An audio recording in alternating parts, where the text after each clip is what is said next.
Please subscribe my channel and press the bell icon for my latest video notification. I would now like to call on Pakistan. Honorable Prime Minister, you have the floor.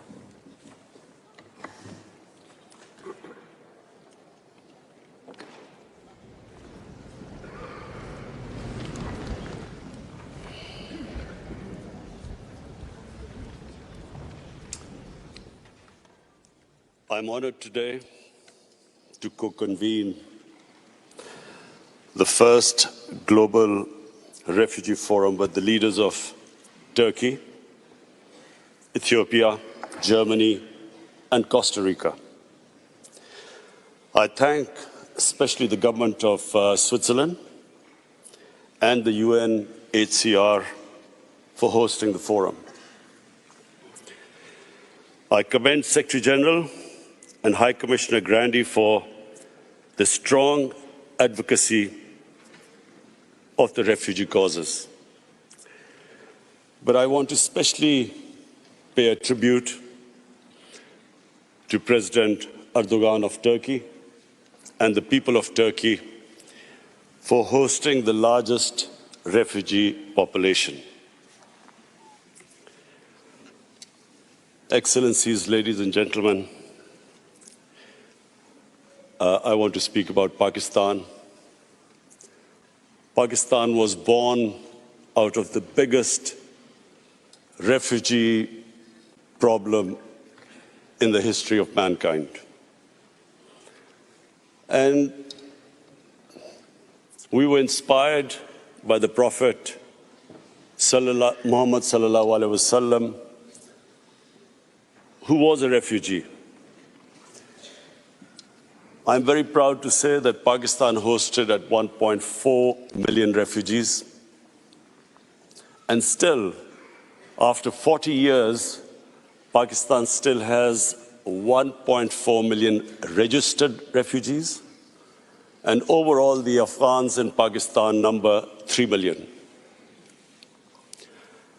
Countries that do not have resources, countries that cannot look after their own population, that cannot provide their basic needs, that are struggling to develop their human resources.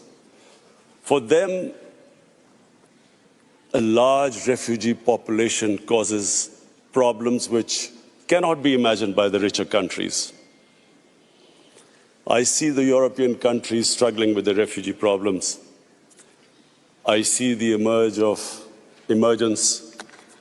of the right wing, which cashes in on the public distress faced by the public because of lack of jobs. They cash in on the refugees. So we in Pakistan have been through this. 4 million refugees, and today almost 3 million refugees. A country where there's massive unemployment. We know what we go through.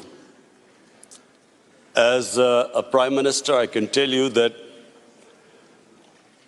we face daily problems where our people want jobs, and clearly the refugees can become a target. But I'm very proud of my people, the way the people of Pakistan have hosted the refugees, the hospitality shown to the refugees for over 40 years. But the main point I want to make here today is that prevention is better than cure. We must all try and prevent people from becoming refugees. Pakistan is, and again I'm proud to say, we are trying our best now in the peace process in Afghanistan so that the refugees can go back with dignity. And we are praying that this peace process now succeeds. There's a political settlement in Afghanistan so that the people of Afghanistan who've been suffering for 40 years of conflict, finally, they too can enjoy the dividends of peace. Mr. Secretary General and High Commissioner, one of the things I especially wanted to come here and point out, and I do want to tell the whole world that they should be aware of one of the biggest impending refugee crises about to take place. In India, on the 5th of August this year, Indian forces laid siege to the people of Kashmir. Since 5th of August, 8 million Kashmiris have been literally shut inside. Their rights have been taken, people have been imprisoned, the leaders are in jail, all communication has been cut off. But the most important thing which the world needs to understand is that the professed aim is to change the demography of Kashmir from a Muslim majority to a Muslim minority. Now, if this is what the professed aim is, we are likely to have another refugee crisis. A refugee crisis that would dwarf other crises. In the United Nations General Assembly, I tried to appeal to the world community that they must take notice of this. What is going to happen? The people are under siege in Kashmir. Whenever the curfew is lifted, there are 900,000 Indian troops there. What is going to happen then? They're trying to change the demography by settling in Hindu population into Kashmir. What is going to happen then? So we know from our past experience, prevention is better than cure. If the world acts right now and puts pressure on the Indian government to stop this illegal activity, we could prevent this crisis. But we all know once a crisis starts, once there is a crisis, we all know that it's as we know right now, as we know what is happening, as we know what is going on in Turkey with the refugees. We all know that it's very difficult, it's complicated. So many issues come in the way. So number one, I would like the world community to take notice of what is happening. We in Pakistan are not just worried that there'll be a refugee crisis. We are worried that this could lead to a conflict between two nuclear-armed countries. And so the Secretary General of UN is sitting here. I'm looking forward to inviting you to Pakistan in February when we host the refugee conference there. But I would really appeal to the world community that this is the time to take notice. Secondly, there is another thing happening in India. In Assam, the government has passed a Citizen Registration Act. What does that mean?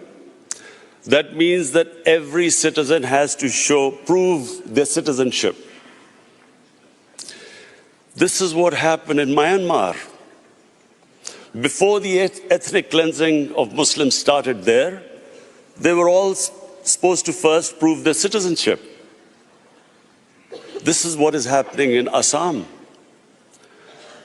Some 2 million people, mostly Muslims, are now required to prove that they actually are citizens of India. And according to one of the Indian ministers, the same act by 2024, will be all over India. So, along with this act, there is another law just recently passed, that from Pakistan, Afghanistan, and Bangladesh, any minority that is persecuted can find citizenship in India. That means That means that anyone except Muslims can find citizenship in India. So therefore, if you put these two acts together, when this act goes all over India, where every citizen will have to prove their citizenship, Secretary General, please understand the implications. There are 200 million Muslims in India. So anyone who cannot prove their registration will be deregistered as a citizen. Except that all other religious minorities, Hindus, Sikhs, Christians, they can come back and seek asylum in India, so they will get citizenship, but not Muslims. So there are 200 Muslims in India. If 2 or 3% of them cannot prove their citizenship, where will they go? So this is another thing. There are riots in India already. People are out in the streets. I would urge the international community to please look into this, because we know once the crisis happens, it's much more difficult. I repeat, it's much more difficult to control it. It's much easier right now for the world community to step in and see what is happening. And I urge them, because we in Pakistan stand to suffer.